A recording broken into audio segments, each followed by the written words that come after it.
Ante todo, quiero agradecer a Andrés Bancalari y Virginia Delisante, al Departamento de Estudios Internacionales de la Universidad Ort, por esta invitación. Es un gusto regresar después de varios años de ausencia y es un placer estar con ustedes para hablar de este tema tan actual, con tanta relevancia como son las tendencias de transformación en Rusia y en Europa. Es un tema muy amplio y cuando me propuse hablar de este tema no sabía muy bien cómo enfocarlo porque como es tan amplio, tan actual, hay varias formas de tratarlo, pero se me ocurrió que una forma interesante sería enfocarlo desde los 50 años del final de la Primavera de Praga, que se celebró o se recordó la semana pasada.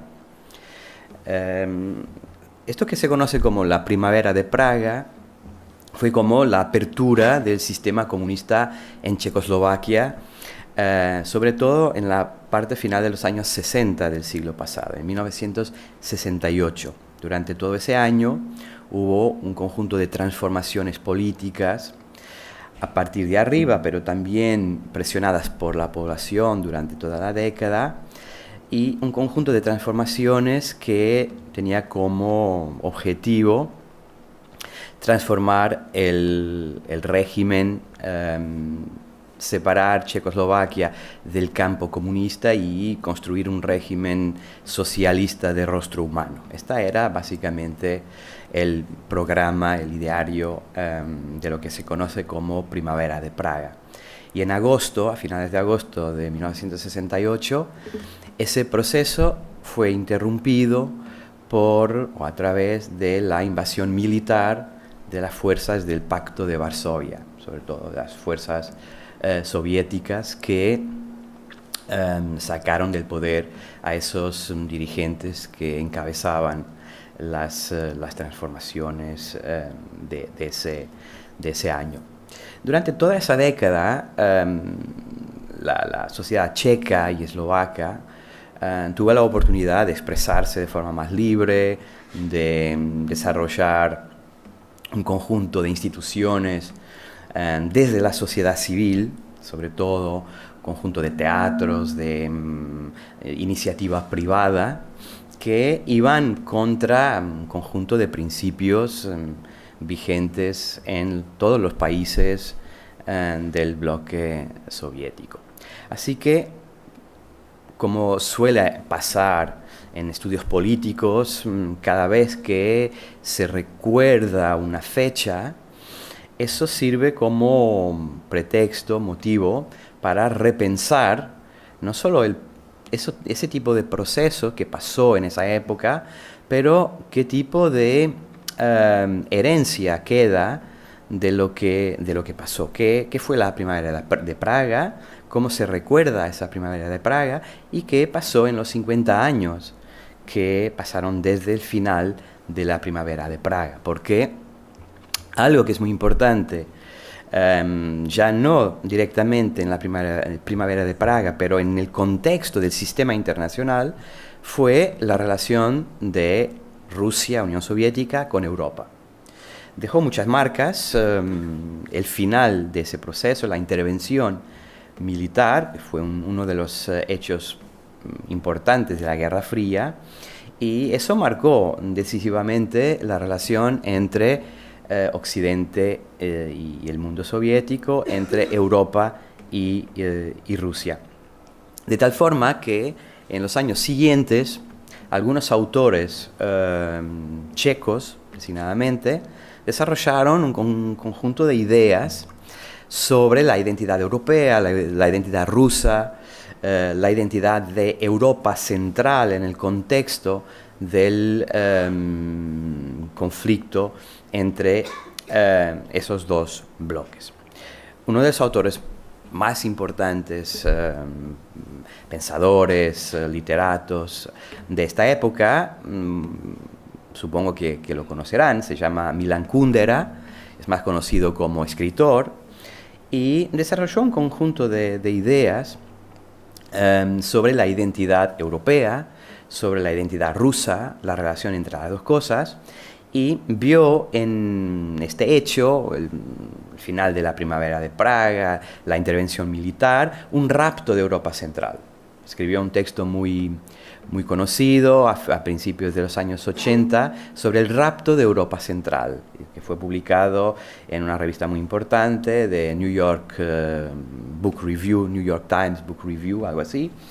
Y ahí desarrollaba esa teoría de que toda la época de la Guerra Fría había sido un rapto de Europa Central, o sea, una desposesión de la identidad europea por parte de Rusia, basada en el hecho de que la identidad rusa no es europea, Rusia no es Europa. Rusia contradice los valores europeos, es la anti-Europa. Y obvio que esa idea es muy contestable, y hubo incluso un autor ruso, un escritor ruso en esa época, Joseph Brodsky, quien intervino en ese debate, rebatiendo las ideas de Kundera y mostrando que Rusia tenía una conexión muy íntima con los valores europeos, con la tradición, la literatura, la arquitectura, incluso todo conjunto de procesos políticos que en comunión con Europa. Pero ese debate fue alimentado por el final de la primavera de Praga y por el proceso que se siguió, que fue conocido como normalización de la sociedad checa, o sea, la resovietización de la sociedad checa, que se había apartado de ese camino del comunismo durante toda la década de 60. Así que en este debate tenemos una idea muy clara de cómo funcionan las identidades en relaciones internacionales, en política internacional. Es muy común que dos entidades sean vistas como la némesis una de la otra, o el otro en términos identitarios. Y eso tiene consecuencias incluso en los días de hoy. La relación entre Europa y Rusia, más allá de las cuestiones comerciales, más allá de las cuestiones securitarias, es también una cuestión identitaria. Así que tenemos esta tendencia de algunos sectores para ver Europa como el otro de Rusia, Rusia como el otro de Europa, pero también tenemos una tendencia para ver estas dos identidades como complementarias, como paralelas y no como contradictorias. Obvio que hay material histórico, antecedentes históricos suficientes para sostener cada una de estas dos tesis. No hay como una prueba final para saber si Rusia es Europa o si es la anti-Europa.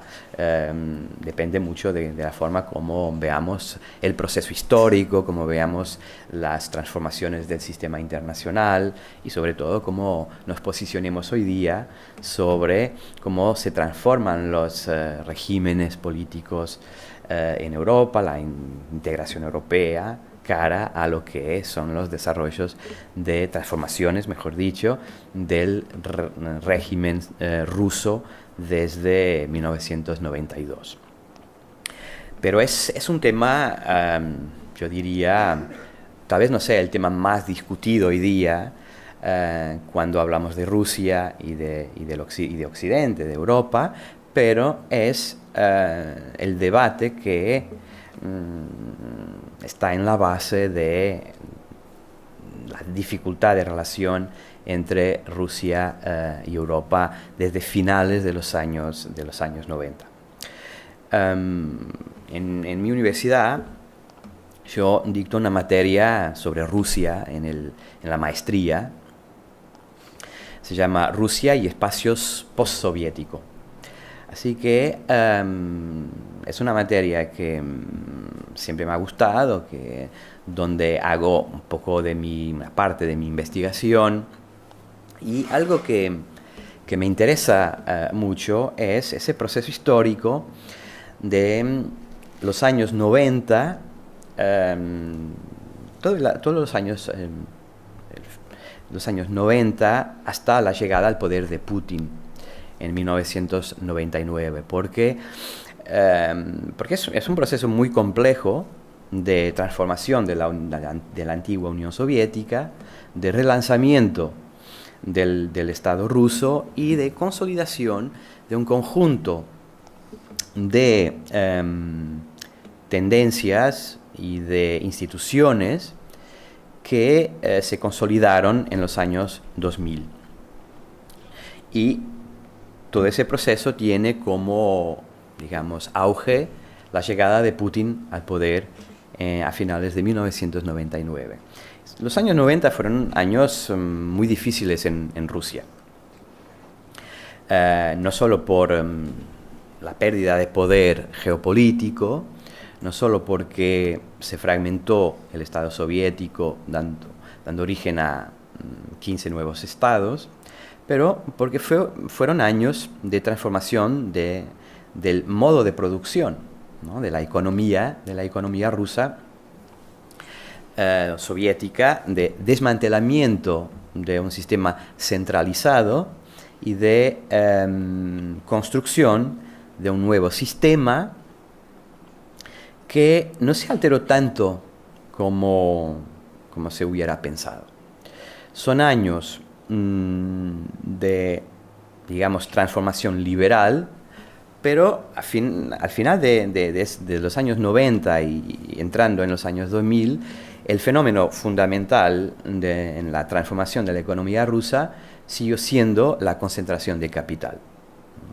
Si en la época soviética esa concentración estaba en el Estado, después de los años 2000 o con esa transformación de 10 años, la economía rusa pasó a estar en las manos de los famosos oligarcas, ¿no? De pequeños grupos, pequeñas familias, pequeños grandes propietarios que se aprovecharon del proceso de privatización de los activos del Estado, sobre todo del sector energético y de los recursos naturales. Y aparte de esto, la tendencia de los mercados internacionales de subida de los precios de los recursos naturales. Y esto explica, estos dos hechos explican bastante bien lo que ha sido Rusia a partir del año 2000. La llegada de Putin al poder a finales de 1999 es un poco la expresión de estas dos tendencias, una más interna y otra internacional. Putin representa hoy, después de 19 años en el poder, representa la consolidación de una articulación de poder entre el sector securitario de Rusia, que siempre ha sido muy fuerte, ¿no? Los servicios secretos, las Fuerzas Armadas, y el sector de oligarcas que controlan la economía. Y a estas dos esferas, o a este universo, esta articulación de poder en Rusia, se le suele llamar hoy Putin colectivo. Hay varias tesis sobre cómo funciona esta articulación de poder en Rusia hoy día, quién manda en Rusia, si es Putin de forma vertical. Hay también esta tesis de una estructura vertical de poder donde Putin concentra ese poder, y hay una visión más horizontal donde Putin sería apenas el representante, el articulador de un conjunto de distintos intereses y de poderes, pero en ambos casos podemos hablar de Putin colectivo, porque hay una estructura de base que soporta y es soportada por el sistema político, el presidente sobre todo, a nivel central y a nivel regional. Rusia es un país enorme, con una estructura federal, aunque esas entidades federadas sean controladas directamente por el Kremlin, por Putin, de una forma muy directa. Durante años la elección de los gobernadores fue directa a partir del Kremlin. Eso ya no es así, pero la elección de los gobernadores de las distintas provincias está hecha con base en algunos candidatos escogidos por el Kremlin. O sea, no es un sistema de libre competición política en el mercado político. Solo llegan a candidatos al poder en las provincias los candidatos que sean aprobados por el Kremlin. Y eso dice un poco de lo que es el sistema político en Rusia hoy día.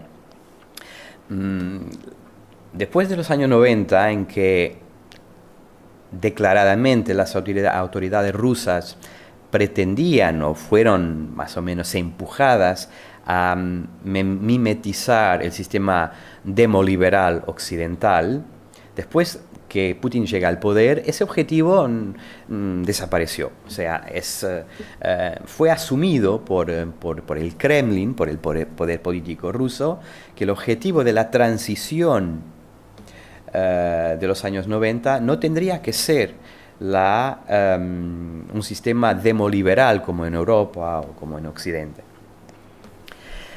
A propósito de eso, Putin presentó el concepto de democracia soberana.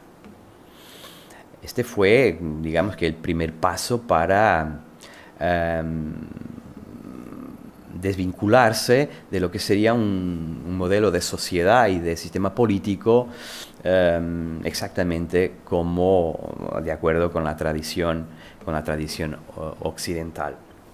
Y a partir de los años de principios de los años 2000, el sistema se cerró bastante, ¿no?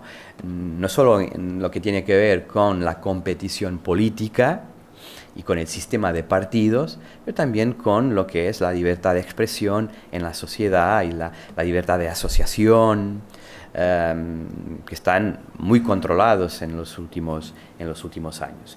Y ustedes sabrán que hay varios think tanks y ONGs que hacen estudios sobre la calidad de la democracia en Rusia. Una de las más conocidas es Freedom House.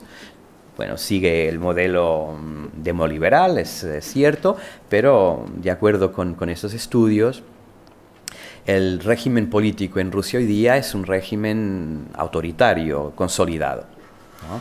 Hay varias categorías. Y esa es, digamos, la última categoría en el lado de la no democracia, ¿no? Es la de un régimen autoritario consolidado, de acuerdo con un conjunto de criterios donde están, por ejemplo, la competencia política, la independencia del sector judiciario, la independencia de los medios, la independencia del poder local y regional. Bueno, todo un conjunto de criterios que se suelen usar para medir la calidad de la democracia. La capacidad de la oposición de hacerse escuchar y de poder participar en las elecciones, alrededor de lo que son las distintas arenas de la participación política, ¿no? Libertad económica, libertad política, libertad de asociación, ese conjunto de principios bastante conocidos. Y esa transición rusa me interesa bastante porque tiene que ver directamente con el proceso de integración europea. O sea, la transformación rusa no está completamente separada de lo que es la transformación europea, conjunto de tendencias y procesos dentro de la misma integración europea, sobre todo a partir del momento en que varios países de Europa Central y Oriental entran a ser parte del proceso europeo. Esa tendencia de, digamos, no quisiera llamarle antidemocrática, pero de contestación de lo que son los valores clásicos de la democracia, separación de poderes, libertad de expresión, liberalismo de costumbres. Esos principios son principios que están siendo discutidos en Rusia, ¿no? Está la consolidación del autoritarismo en Rusia es una consecuencia de esta discusión, ¿no? de discutir estos valores clásicos de la democracia, del demoliberalismo, digamos así. Pero lo mismo pasa en Europa. Hay una parte de Europa en que esto está pasando, que están discutiendo, se están invirtiendo o revertiendo estos valores, más que los valores, porque hablar de valores es sobre todo hablar de un discurso que no tiene por qué contestarse abiertamente. Lo más importante son las prácticas que se están consolidando en varias partes de Europa y que contradicen la competencia política, la separación de poderes, el liberalismo de costumbres, en países en los que el proceso político se está convulsionando muchísimo. Estoy seguro que están un poco al tanto de lo que está pasando en Polonia, en República Checa, en Hungría. Países que están en el centro de Europa, que son los países de Europa Central, los países y las sociedades que Milan Kundera en los años 80 pensaba que representaban el baluarte de los valores europeos contra el rapto ruso, soviético, mejor dicho.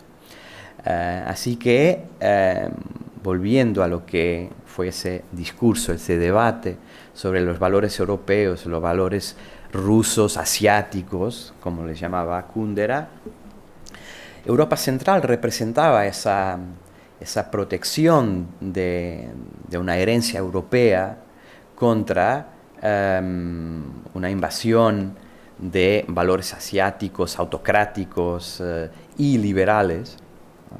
Y hoy día estamos confrontados un poco con el proceso contrario, ¿no? Es precisamente desde Europa Central donde se contestan, donde se desafían un conjunto de principios y prácticas que se pensaba que estaban consolidados en Europa, ¿no? Y que se pensaba que iban a ser la fortaleza de Europa confrontada con las siguientes crisis, sobre todo crisis que ponen a prueba la capacidad de mayor integración, de mayor cosmopolitismo, y esa tendencia hoy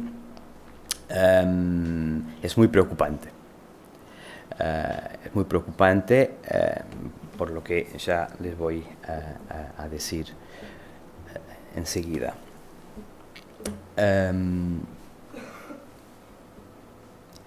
Volviendo un poco atrás a lo que fue esa transición rusa de los años 90,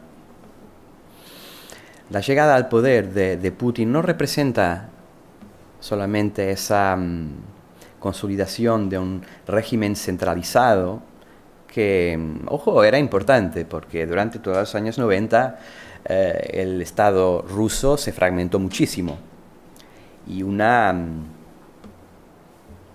resultado, un elemento fundamental de esa fragmentación del Estado y de la incapacidad del poder central de dirigir todos los sectores del Estado y de la sociedad fue la guerra de Chechenia. La guerra de Chechenia fue una prueba fundamental para la capacidad y para la integridad del nuevo Estado ruso de los años 90, y esa guerra estuvo perdida durante todos los años 90 por parte de Moscú, del Kremlin, y solo se ganó con la llegada de Putin al poder. Putin, antes de ser presidente, elegido presidente, a finales de 1999, había sido primer ministro de Yeltsin, y fue en esta calidad de primer ministro que dirigió esa última ofensiva, esa segunda guerra de Chechenia a finales de los 90, y fue así como consolidó su poder y sus pretensiones a verse elegido presidente. La utilización de métodos implacables para combatir a los nacionalistas chechenos los llevó a una posición de relevancia y de articulación de distintos intereses en el Estado, pero también representó la tendencia que se iba a consolidar a partir de ahí de remilitarización del Estado ruso, ¿no? Porque esa es otra tendencia fundamental de la transición y que hoy día sigue estando muy arraigada en la mentalidad de la población rusa, que fue la pérdida de estatus geopolítico, ¿no? Los rusos no perdonan ni a Yeltsin ni a Gorbachev esa pérdida de estatus geopolítico que pasó a finales de los 80 y durante toda la década de 90. Y todo el discurso de Putin de legitimación interna y externa tiene que ver con la recuperación del estatus geopolítico como un derecho del Estado ruso a verse reconocido como gran potencia, como parte de las soluciones para el sistema internacional. Y eso se está viviendo ahora, sobre todo en la última parte de la guerra de Siria, ¿no? Con la intervención de Rusia, con la solución militar o la conclusión militar, mejor dicho, para la guerra de Siria.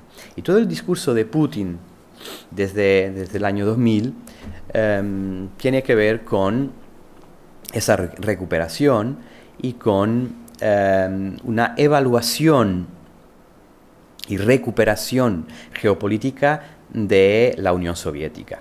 O sea, no es una recuperación del proyecto ideológico de la Unión Soviética, es más bien una recuperación y evaluación identitaria, geopolítica, de lo que había sido la Unión Soviética. En el discurso de la Nación de 2005, Putin subrayó que el fin de la Unión Soviética había sido el desastre geopolítico más grande del siglo XX. Y esto es como una llamada de atención para la importancia de un Estado ruso fuerte y para la pretensión del Estado ruso a verse parte de las soluciones del sistema internacional, del equilibrio de poder en el sistema internacional.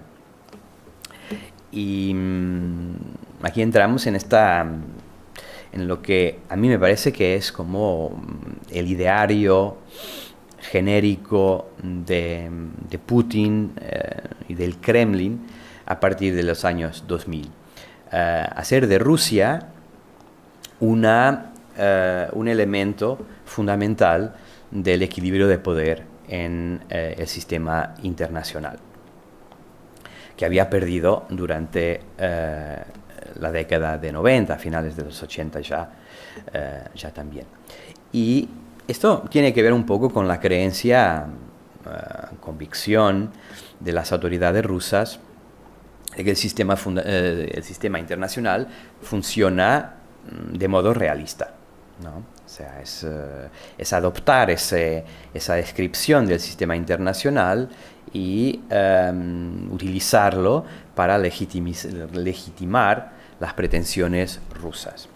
Y hay un conjunto de autores muy conocidos que han elaborado esta posición de Rusia en el sistema internacional, un sistema que se había desequilibrado y que necesita Rusia para para encontrar nuevos equilibrios. Esos autores desarrollaron lo que podría ser un realismo ruso a partir de ideas clásicas de la cultura rusa, y a eso se llama el nuevo eurasianismo.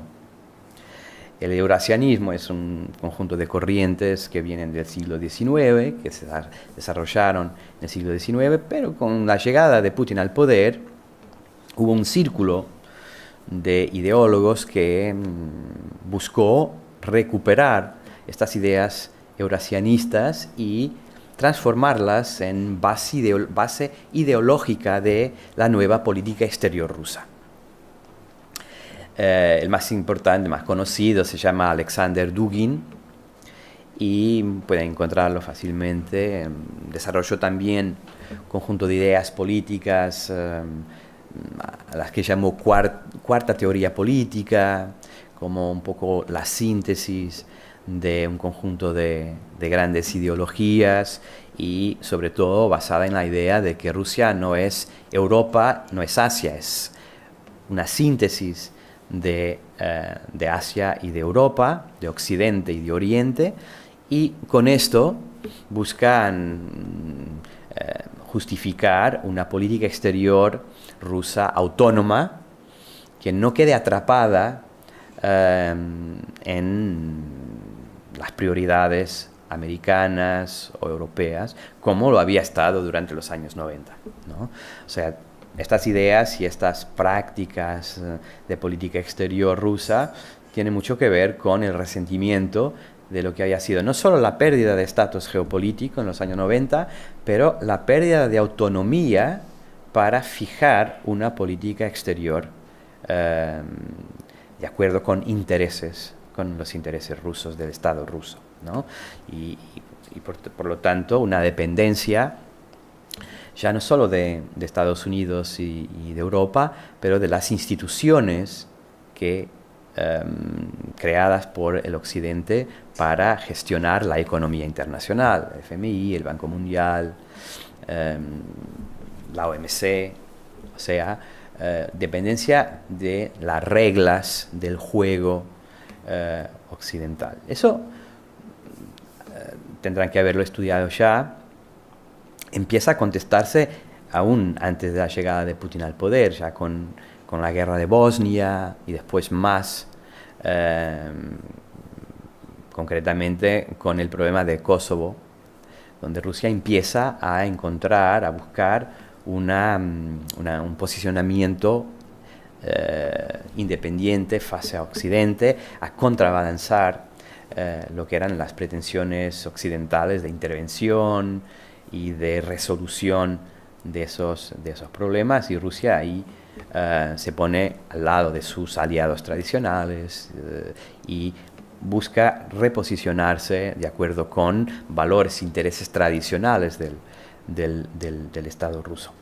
Pero lo más importante es esa remilitarización del Estado ruso, que viene de la mano de esa recuperación de los intereses de lo que es una posición geopolítica más consolidada y de los intereses de un Estado ruso que es visto como transhistórico, ¿no? O sea, en esta visión pierde importancia la forma del régimen político y se recuperan lo que son las dinámicas transhistóricas del Estado ruso, desde el imperio, pasando por la Unión Soviética y llegando a lo que es el Estado ruso actual.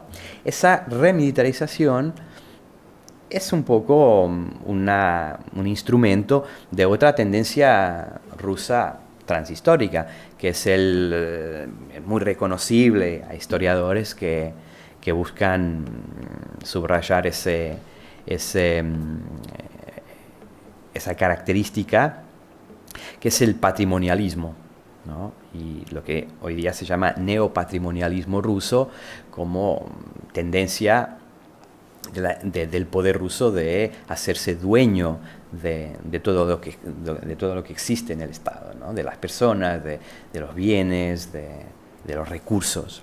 Esa explotación de los recursos humanos y naturales para beneficio de un conjunto de propietarios que serían en el fondo los oligarcas y ese sector de seguridad que, digamos, que controlan el Estado.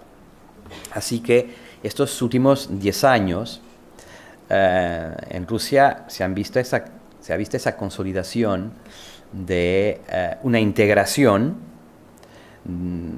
que estaba en peligro durante los años 90. Hay una integración territorial a través de una mayor centralización y a través de un, hay que decirlo, de un cierto grado de distribución de recursos por la población, ¿no? O sea, la subida del precio de las materias primas, el crecimiento económico que eso produjo, permitió distribuir recursos por la población. Así que es verdad que hay límites a la participación política, pero al contrario de lo que pasaba en la Unión Soviética, sobre todo a partir de los años 60, hay redistribución de renta y hay otra cosa muy importante que no había en la Unión Soviética y que es utilizada por la clase media y es como un escape, que es la posibilidad de viajar, ¿no? De salir del país. Eso es una válvula de escape muy importante. Pero esa tendencia sigue de la época soviética, o sea, menor posibilidad de participación política y separación entre la población y la política, ¿no? Esa es una característica que se está consolidando y muy comparable con lo que pasaba en la Unión Soviética. Y aparte de esa integración, digamos, regional de la mano de una mayor centralización del poder, hay esa tendencia de remilitarización y recuperación del nacionalismo como sentimiento de pertenencia a un Estado fuerte. El nacionalismo ruso es sobre todo, no es tanto un nacionalismo étnico, tiene una forma muy interesante, que es un nacionalismo de grande potencia, ¿no? O sea, alrededor de la identidad de grande potencia de Rusia, de recuperación de ese estatus de grande potencia, donde las características étnicas no son tan importantes. Porque al ser un país tan vasto, tan largo, tan enorme, formado por una población tan compleja, ese tipo de integración étnica termina sucediendo a través de una categoría de ruso que ya no tiene, se va desligando cada vez más de la base étnica eslava de la población europea. Así que ese nacionalismo es alimentado no por, digamos, por tendencias étnicas, pero con hechos, digamos, heroicos y recuperación del estatus político, como por ejemplo el conflicto con Occidente, ¿no? O sea, alimentar la tensión, más que conflicto, la tensión, alimentación de la tensión con Occidente y en los últimos años claramente la recuperación de Crimea, ¿no? La recuperación de Crimea, la guerra de Georgia y la ocupación de Osetia, de Abjasia,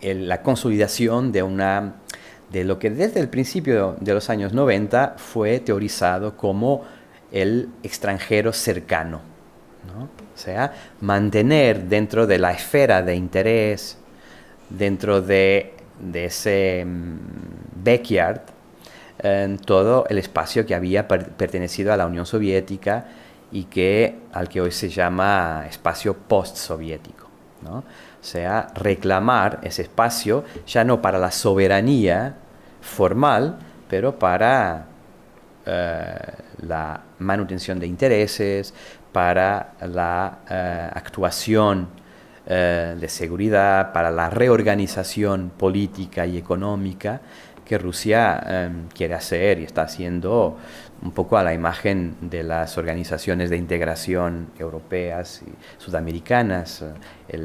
La Unión Eurasiática es la forma que los rusos encontraron para movilizar, de acuerdo con ideas actuales, ¿no?, una esfera de intereses propia en toda esta zona post-soviética. Así que ese nacionalismo es otro elemento fundamental, aparte de la tensión con Occidente, y junto con la recuperación del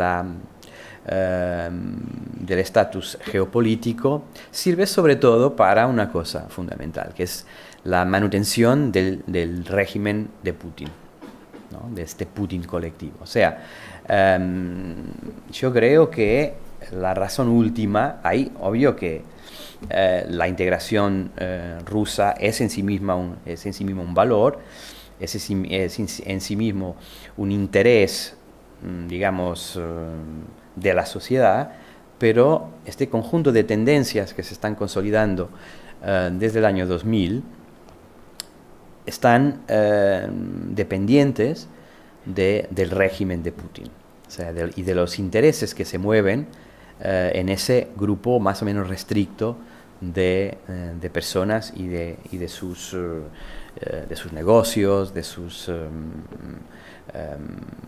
instituciones. O sea, sirven directamente a eso. Y eso conlleva un problema muy grande, me parece, que es saber lo que va a pasar cuando se termine este ciclo, ¿no?, esta fase, porque todos los regímenes terminan, ¿no? Hay un momento en que terminan, caen, en que no se pueden sostener, pierden legitimidad, o no son respetados o son contestados. Y cuanto más cerrados se vuelven esos regímenes, más desordenada se vuelve su sustitución, su transformación. Y esto pone un problema claro, va a poner un problema claro en Rusia. La contestación interna no es todavía muy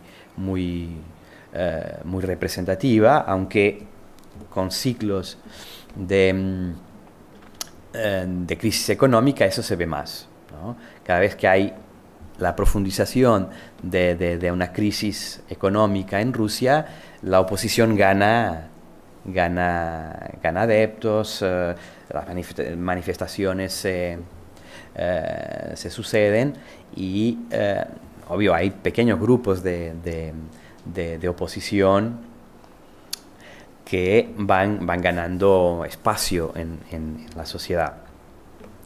Y aunque en este momento no se vea una grande contestación, Putin acaba de ser elegido con un porcentaje récord, de 80%, creo.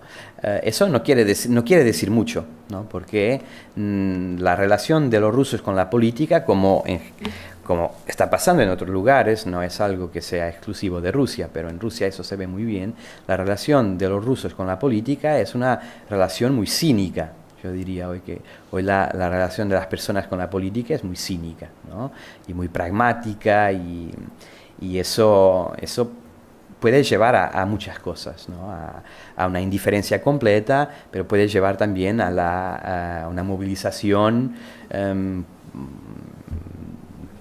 por parte de quienes puedan decir algo a las personas y puedan encontrar el punto exacto para esa movilización. Y eso puede pasar en Rusia a propósito de muchas cosas, sobre todo de una crisis económica, de una pérdida de de capacidad de consumo o como respuesta a la limitación de circulación, por ejemplo. Y eso creo que va a ser uno de los, va a ser el gran desafío de Rusia en los próximos años, sobre todo porque Putin no va a poder presentarse más y el régimen va a estar, digamos, a confrontarse con esa cuestión, ¿no? Cómo reproducirse.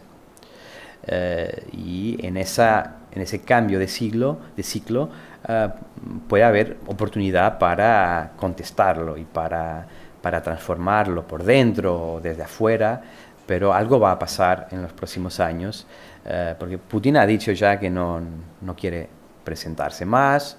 Vamos a ver qué pasa con esa reproducción del régimen. Al contrario, en Europa hay otro desafío que me parece que es más grande, ¿no? Para ir ya terminando esta parte de presentación y dar lugar a las preguntas. Me parece que el desafío de Europa es mucho más grande y se está viendo estos últimos días. Estos países de Europa Central, más Italia, están pidiendo una militarización de las fronteras de Europa. Esta es, yo diría, un desafío claro a lo que son las reglas y los valores europeos y una tendencia que, aunque no esté sostenida de forma muy coherente y siempre sea muy difícil de poner en práctica, pero la apertura europea ha sido un valor en sí mismo, ¿no? Difícil de sostener por lo que está pasando desde 2015, pero yo creo que es un pilar básico de lo que es Europa. En los años 90, 2000, una idea fundamental transeuropea era contestar la fortaleza Europa, ¿no? Y en los últimos años se está revirtiendo esa tendencia y muchas sociedades y mucha gente dentro de las sociedades piden esa fortaleza Europa, esa protección incluso militar contra lo que algunos ven como una invasión y contra lo que ven como la subversión de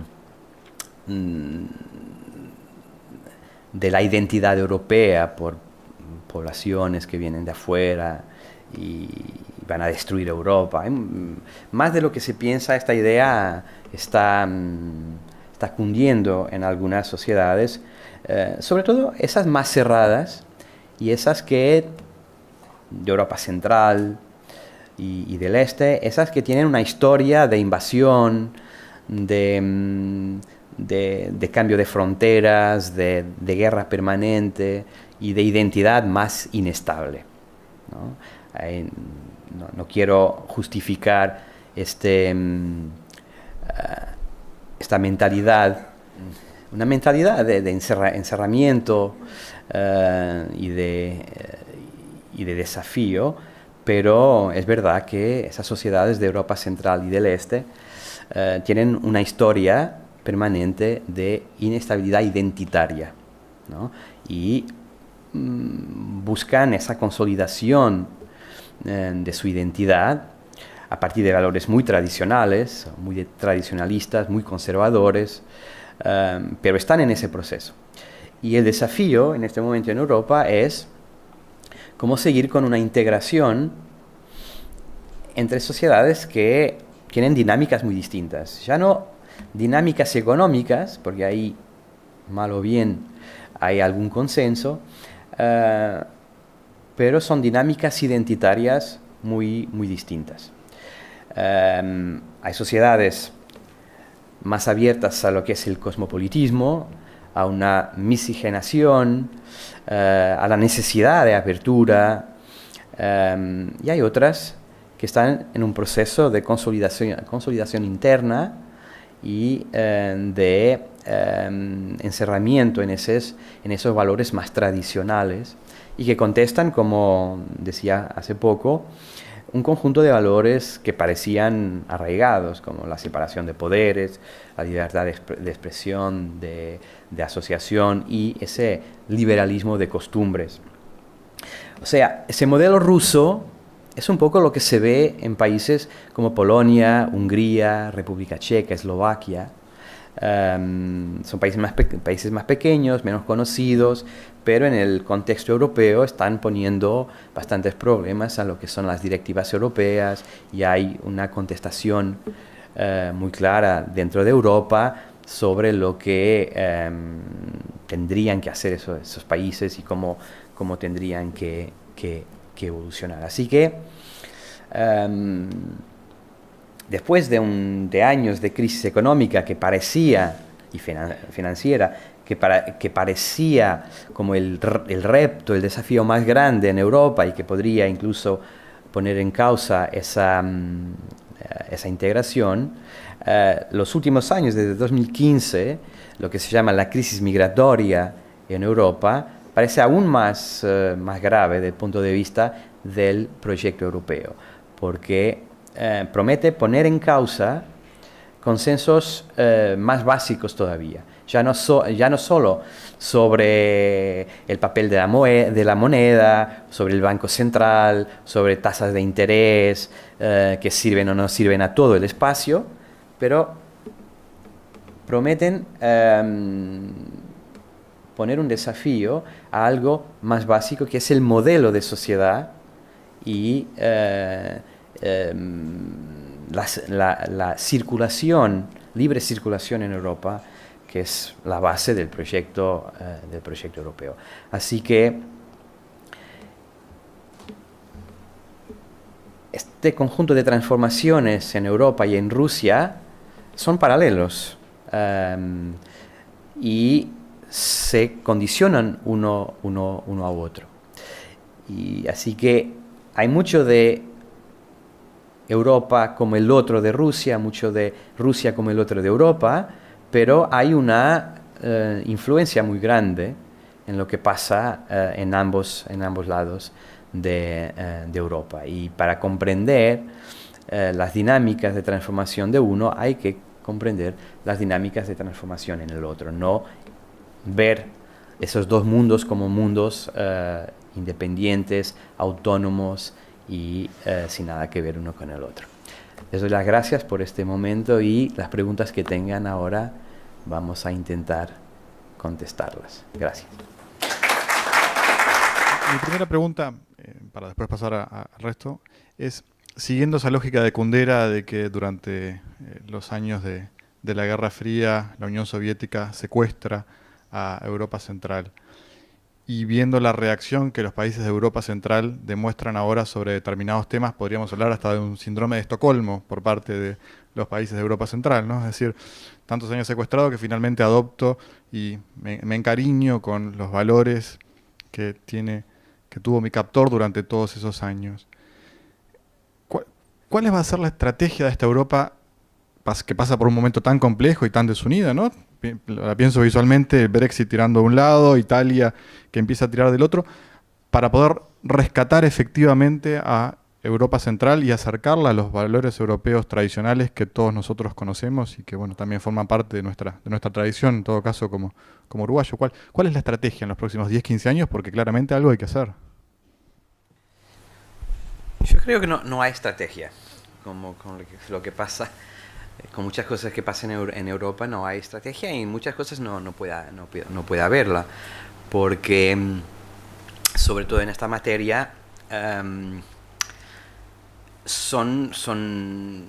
estamos hablando de opciones de esas sociedades, ¿no? Son gobiernos electos que representan una cierta tendencia de la sociedad. Y lo que pasa en Europa es que hay un alto grado de integración para algunas materias, pero en otras materias cada sociedad es un mundo, un universo en sí mismo, con tendencias de transformación muy locales. Y es difícil montar una estrategia para, digamos, acercar esas sociedades. Además es muy paternalista también eso, ¿no? Pensar en una estrategia educadora para los pueblos, ¿no? Es algo que es difícil de hacer de una forma pragmática. Um, yo creo que el caso italiano es más, tal vez sea más, por lo menos para mí es más fácil y paradigmático al mismo tiempo, porque, y es distinto del caso de Europa Central y del Este, porque lo que pasa con Italia es que durante años este desafío que ahora por lo menos se admite que es un desafío europeo, pero durante años, digamos, incluso décadas, fue algo que los italianos tuvieron que confrontar casi solos, ¿no? Y durante años se dejó que Italia estuviera en esta posición. Así que son desafíos, problemas que se van acumulando durante décadas y que van transformando la forma de pensar de las personas. Y obvio que hay un problema de funcionamiento de la política, de, digamos, evitar ver los problemas, Europa no funcionó en esta materia, eso es algo que hay que decir. Evitó ver el problema porque no era inminente, eh, y poco a poco las personas fueron pensando que tenían que optar por algo más radical, ¿no? Y es en ese hueco de Europa, esa ausencia de Europa, donde se desarrollan versiones más extremas de la política, ¿no? En los últimos años las atenciones estaban giradas hacia el problema del euro, la crisis de la deuda, y tampoco se dio mucha importancia a lo que estaba pasando en las fronteras de Europa. Así que ahora que estamos pensando en cómo hacer una estrategia, pero para muchas cosas es tarde, ¿no? Porque la gente en muchas partes de Europa tiene muchas quejas, y son quejas en muchos sentidos que se deben a la ausencia de Europa, ¿no? En muchas materias puede que haya mucha Europa, en otras materias hay muy poca Europa, y eso genera muchos desequilibrios, ¿no? Lo mismo se vio durante las crisis de la deuda, ¿no? La forma como se gerenció esa crisis en algunos países. Ahí representó, puede que demasiada Europa, eh, o, o no de la forma que tendría que estar presente, pero en este caso fue claramente el problema de la ausencia de Europa. En los países de Europa Central esto no pasa porque son países que no viven este problema, y son los que están en la primera línea de contestación del recibimiento de migrantes, de refugiados, y eso es aún más problemático, porque que en Italia esto pase es entendible, ¿no? Porque están en la primera línea de recibimiento durante décadas, ¿no? Con lo que lleva de transformación de la sociedad, de agotamiento de recursos, todo eso. Pero esos países están cerrados en sí mismos, no reciben gente, se están colocando fuera de todos los acuerdos europeos para recibir refugiados, y lo hacen a partir de de un posicionamiento moral de protección del cristianismo, del integralismo europeo. O sea, es algo muy arraigado, ¿no? No tiene que ver con la experiencia empírica de lo que pasa cuando hay mezcla en la sociedad, es como un anticipo de lo que podría pasar si en una sociedad blanca, cristiana, conservadora, viniera gente a transformarla desde adentro. Y obvio, con este tinte más grave, islamofóbico, de que son poblaciones islámicas que vienen a conquistar Europa. Ese discurso está muy presente ahí, como en otras sociedades, pero en esas sobre todo. En esas sobre todo. Así que una estrategia es muy difícil. Yo diría que el funcionamiento, durante mucho tiempo se creyó que el funcionamiento de Europa generaría o resolvería esos desequilibrios, pero me temo que es una visión muy liberal sobre el mercado político que no creo que se pueda sostener hoy día. En verdad son dos preguntas y un pequeño comentario. El primero es, a través de los años hemos visto la relación de Europa con Turquía, cómo ha ido cambiando en sí. En un momento Turquía estuvo próximo a ingresar a la Unión Europea, hoy en día está bastante más alejada, quizás un poco más cercano a Rusia, quizás no, no se ve muy bien. Este, mm, pero lo que quiero decir es, a través de Turquía es la infusión más grande de Islam que entra en Europa por la proximidad que existe. ¿Hay algún plan de la Unión Europea con respecto a mejorar la relación con Turquía? Y otra pregunta, y más bien es un comentario, es, tú estabas hablando del tema geopolítico ruso y cómo ha crecido a través de lo militar. A mí me deja la sensación, esto es una opinión personal, que Europa hoy en día, tanto en lo militar como en lo geopolítico, quedó en un cuarto escalón mundial. Vos tenés Estados Unidos, que a pesar de que con Trump se tuvo un discurso que al final no terminó siendo el mismo, tenés a Rusia y tenés a China en una ofensiva. Deja la sensación de que Europa está como en una posición bastante más defensiva.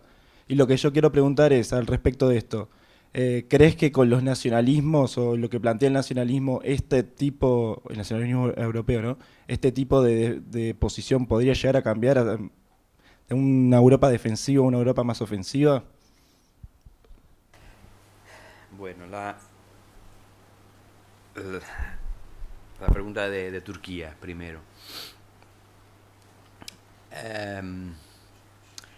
Yo creo que Turquía está claramente en ese camino que sigue Rusia. O sea, es un poco el modelo, los cambios internos, el presidencialismo en Turquía es una forma de concentración de poder, claramente, de acuerdo con el modelo ruso, el modelo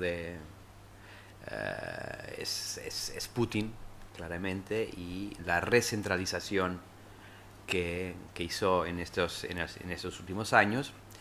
De una forma más macro, la idea es un poco la de una democracia soberana, ¿no? La contestación de un modelo occidental, liberal, europeo. Eh, Obvio, durante décadas Turquía hizo ese camino de acercamiento, incluso de negociación para entrar a la Unión Europea. Hay claramente un proceso que se alimenta de los dos lados. No es solo que este partido en el poder y Erdogan, no es solo que hayan derivado a una versión más autocrática del poder, también del lado europeo hubo una desconfianza creciente y un hostigamiento creciente cara a un Estado que era visto como islámico y que podría poner en causa los valores europeos. O sea, en ese momento paradójicamente, en el momento en que había más proximidad, que fue el momento de iniciar negociaciones, fue cuando las contradicciones se agravaron, ¿no? O sea, durante varias décadas hubo un proceso más o menos pacífico de acercamiento, a medida que en Turquía también había una democratización creciente. Y la llegada de Erdogan o del partido islamista fue visto al principio como la prueba final de la democracia en Turquía, porque durante mucho tiempo este partido no podía presentarse, ¿no? El régimen estaba monitoreado por los militares y a finales de los 90 se vio este proceso como claramente conduciendo a un acercamiento y a la posibilidad de integración de Turquía en Europa. Pero fue esa dinámica la que demostró y la que llevó a estas contradicciones, porque no solo el régimen turco se fue tornando más autocrático. Ahí podemos pensar si eso fue una inevitabilidad de un partido islámico en el poder, o si tiene que ver más con características personales de Erdogan. Es difícil probarlo, tampoco yo no tengo una idea formada sobre eso, pero tuve alguna expectativa de que fuera posible una especie de democracia cristiana de forma islámica, ¿no? Un islamismo democrático. No creo que sea imposible, pero en este caso no pasó. O sea, hubo esa deriva. Pero las tendencias europeas también agravaron esta escisión, ¿no? O sea, mayor nacionalismo, el miedo del islamismo, de un país grande. O sea, no es solo que Turquía sea islámico, es que es un país de 80 millones de habitantes. O sea, y eso en los equilibrios institucionales europeos, en la toma de decisión, tiene consecuencias terribles, ¿no? O sea, integrar Turquía en el proceso de decisión, darle votos en el Consejo, en el Parlamento, eso traería un proceso de negociación interminable, ¿no? Así que esas fueron las contradicciones que se agravaron en el momento en que más proximidad había. O sea, más proximidad porque se aceptó el estatus de país adheriente.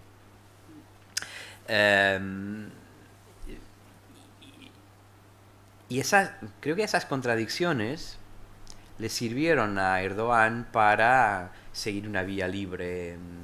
Otra vez, una vía que sirve a la manutención de su régimen, ¿no?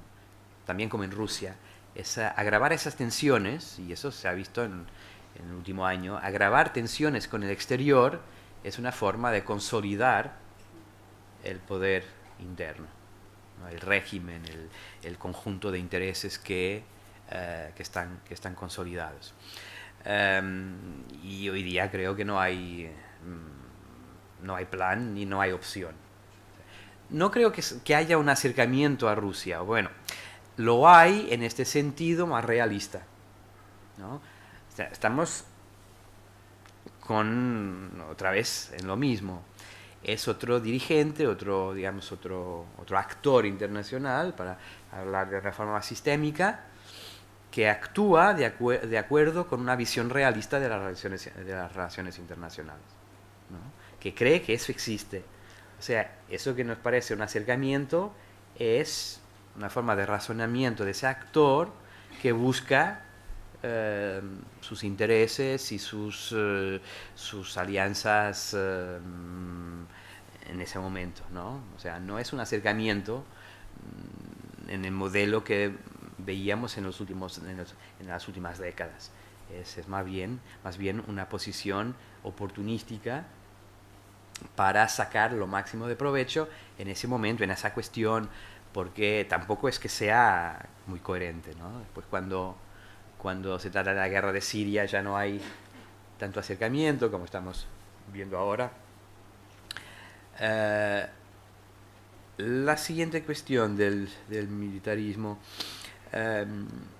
Bueno, otra de las ideas consolidadas en Europa es que Europa no iba a ser una potencia militar. Europa sería una potencia normativa. Como mucho, utilizar recursos militares para hacer el bien, no hacer el mal.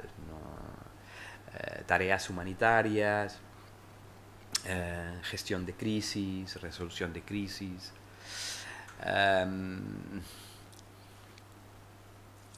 Y durante bastante tiempo, bueno, hay una larga teorización sobre esto, sobre si esto corresponde o no corresponde, pero esto estaba en el ámago de la Unión Europea, ¿no? Esto, un poco generar estabilidad en las fronteras, ¿no? Por eso estas misiones militares, que ahora algunos quieren para patrullar, militarizar la frontera, formalmente no pueden existir, porque estas fuerzas sirven para actuar fuera de Europa, no en Europa.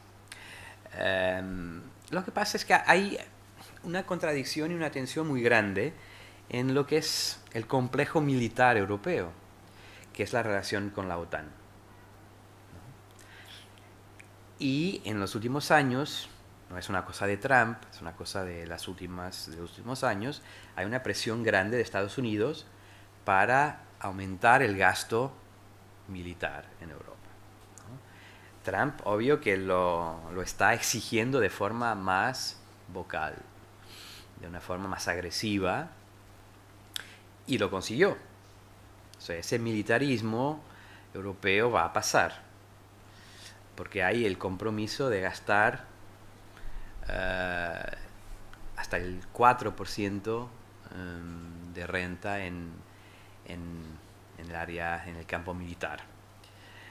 Y eso exige un refuerzo de esa materia muy grande. O sea, un gasto muy grande en países que acaban de salir de la crisis, que tienen finanzas, economías muy frágiles. Pero ese compromiso se ha alcanzado hace un mes, hace poco, en la última cumbre. Obvio, se justifica eso en el ámbito de investigación científica, desarrollo de proyectos de cooperación entre países, el área con aplicación económica, actividades del mar, pero siempre va a ser en el ámbito de la OTAN, ¿no? Y eso, o sea, a mí me genera varios problemas,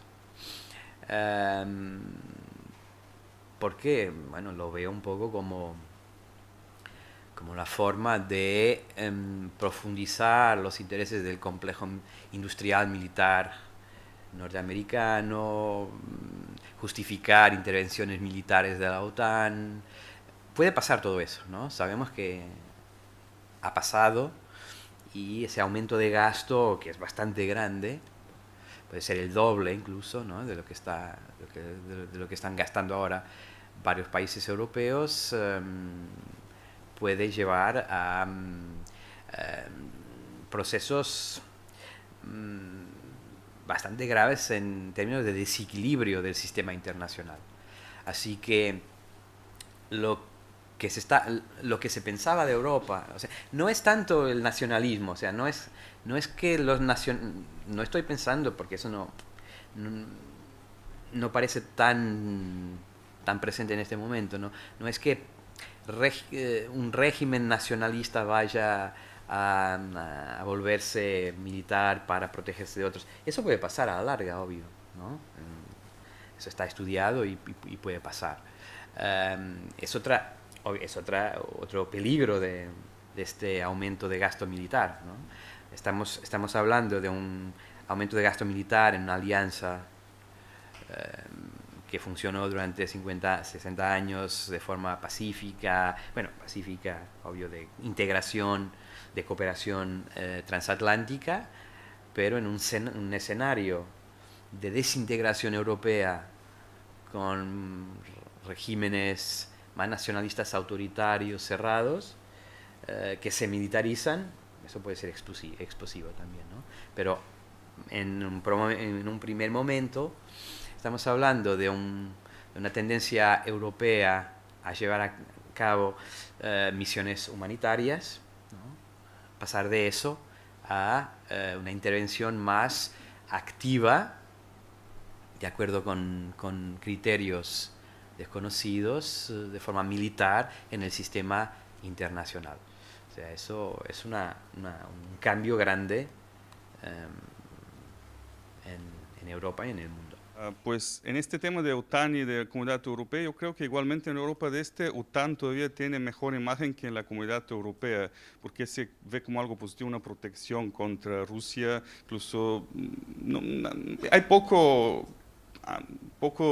oposición contra OTAN en Polonia, en los países bálticos, Bulgaria, Rumanía, mientras Europa, el proyecto de la Comunidad Europea ha perdido esta superioridad moral, esta imagen que tenía en los años 90, porque con la crisis económica, con todos los problemas, los países de Europa de Este le parece que no está funcionando, lo que la tierra prometida llegaron y no está. No se mejoró, no llegó al nivel de vida, a niveles de Comunidad Europea, mientras Rusia parece estable, Putin aparentemente tiene una toma de decisiones, es fácil, Europa parece que no se toman las decisiones fácilmente, y el golpe contra, estamos hablando de los valores, los países más cerrados que no quieren aceptar extranjeros, etcétera, pero el país que hace el golpe del proyecto europeo es Gran Bretaña, y es también parcialmente por los migrantes, ¿no? Una de las razones. Entonces hay una crisis ideológica de ideas que los países de Europa de Este le perciben en este momento. Ellos están más decepcionados del proyecto europeo que no quieren acercarse a Rusia. Nadie de Europa de Este emigra a Rusia.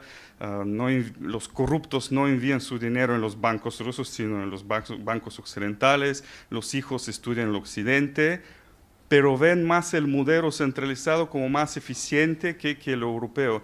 En este sentido, quizás lo que se tiene que hacer es unas reformas, hay que renovar el proyecto europeo, porque Rusia no es alternativa, nadie quiere acercarse, entrar otra vez en la esfera económica o política, quizás sí se les sirve, pero en este sentido estamos en la misma línea, ¿no? que se debería reformar la Comunidad Europea, pero atraer de nuevo los pueblos de Europa de Este, y no solo de Europa de Este, de Italia, incluso otros que hay movimientos que hay una gran crítica contra la Comunidad Europea. Es más un comentario que una pregunta, pero quizás por el final.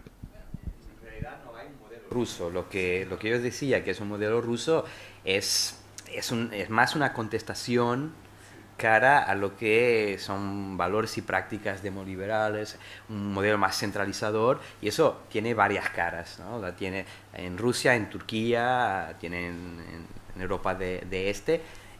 Por eso no hay un camino hacia Rusia, solo hay un camino hacia más centralización, menos libertad de expresión, más tradicionalismo, eso sí, pero eso son distintas formas. Y claro, y ahí también esa contradicción o esa paradoja que les lleva a querer la OTAN, pero por otro lado tienen un modelo político que se acerca mucho a Rusia. Y bueno, y no solo el modelo político, también un proyecto de negocios que se acerca a Rusia, ¿no? En la parte energética, por ejemplo, ¿no? Ahí hay acercamiento y bueno, pero lo que se está viendo en varias partes es un pragmatismo, ¿no? Un acercamiento en algunas materias, no tanto acercamiento en otras, pero hay mucho pragmatismo, hay un aprovechar de lo que parece ser más válido en cada campo. Lo de reformar Europa en este momento es muy difícil, porque conseguir un consenso reformador de refundación de la Unión Europea yo creo que es muy difícil, ¿no? Hubo algo de eso en 2004, 2005, antes incluso para el proyecto de constitución, al final se quedó en muy poco, y hoy día creo que es todavía más difícil. Pero yo creo que ese modelo más liberal está bastante agotado. Sobre todo ese que se percibió como de una Europa, sobre todo del mercado, ¿no? Y yo creo que hay muchas críticas, hay críticas que vienen de la derecha, críticas que vienen de la izquierda. Por eso no es fácil concentrar todas las críticas en una propuesta de renovación, ¿no? O sea, hay propuestas de renovación que son muy contradictorias unas con las otras. Pero todas ellas tienen como blanco esa Europa del mercado que sirve las fuerzas del mercado, ¿no? Y ahí sí se concentran críticas de la derecha y de la izquierda, del tradicionalismo y del progresismo, ¿no? Y en la reciente crisis se vio eso. Se vio y muchas de estas soluciones, o mejor, de estos experimentos políticos, representan una respuesta de la izquierda y de la derecha, ¿no? Que son cosas completamente distintas, pero Italia eligió un gobierno de extrema derecha, pero en Grecia eligieron Syriza. Después las cosas se van remitiendo al centro, pero hay intentos y experimentos muy diferentes, muy contradictorios, que en el momento de negociar en Europa van a crear muchos problemas. O sea, llevar a Salvini a Europa a negociar es como una receta al caos, ¿no? Hay un elemento ahí que no sé, y solo para cerrar, que quiero incluir, que es la comunicación. Es una de las batallas que Europa está perdiendo también. Porque en definitiva también en Italia los números dicen que no para de bajar la inmigración, y sin embargo los medios muestran otra cosa. Entonces, si uno pone los números correctos, la realidad es distinta a la que se lee. Entonces ahí es donde Europa también comunica mal su cara positiva en todo esto, o contradecir los discursos que estas extremas hacen expandir en la población.